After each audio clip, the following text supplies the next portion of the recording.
രാസലഹരിക്ക് പിന്നാലെ കൊച്ചിയിലേക്ക് ഹൈബ്രിഡ് കഞ്ചാവിന്റെ ഒഴുക്കും വർദ്ധിച്ചു. കഴിഞ്ഞ ഒരു മാസത്തിനിടയിൽ 10 കോടിയുടെ ഹൈബ്രിഡ് കഞ്ചാവാണ് നെടുമ്പാശ്ശേരി വിമാനത്താവളത്തിൽ നിന്ന് മാത്രം പിടികൂടിയത്.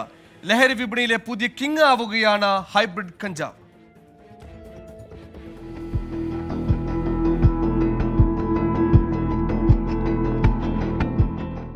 MDMA, സ്റ്റാമ്പ്, ടാബ്, നാടൻ കഞ്ചാവ് ഇവയേക്കാൾ സെലിബ്രിറ്റി സ്റ്റാറ്റസ് കൂടുതലാണ് ഹൈബ്രിഡ് കഞ്ചാവിന്.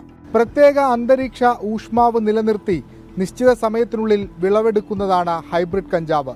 മാരക ലഹരിശേഷിയുള്ളവ. വില കോടികളാണ്. തായ്ലൻഡിലെ ബാങ്കോക്കാണ് പ്രധാനപ്പെട്ട ഉൽപാദന കേന്ദ്രം. ഇന്നലെ 2 കോടിയിലേറെ രൂപ വില വരുന്ന ഹൈബ്രിഡ് കഞ്ചാവാണ് നെടുമ്പാശ്ശേരിയിൽ പിടികൂടിയത്.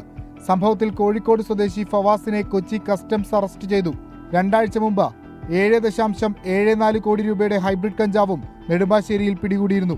കഞ്ചാവ് കടത്തിക്കൊണ്ടുവന്ന 3 യാത്രക്കാരെ കസ്റ്റംസ് അറസ്റ്റ് ചെയ്തു.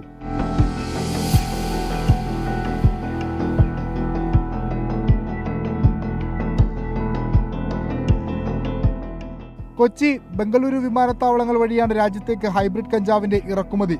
ഇവിടെ എത്തിക്കുന്ന കഞ്ചാവുകൾ ഗോഡൌണിൽ സൂക്ഷിച്ച് പിന്നീട് മറ്റ് രാജ്യങ്ങളിലേക്ക് കടത്തുന്നതാണ് രീതി. 24 കൊച്ചി.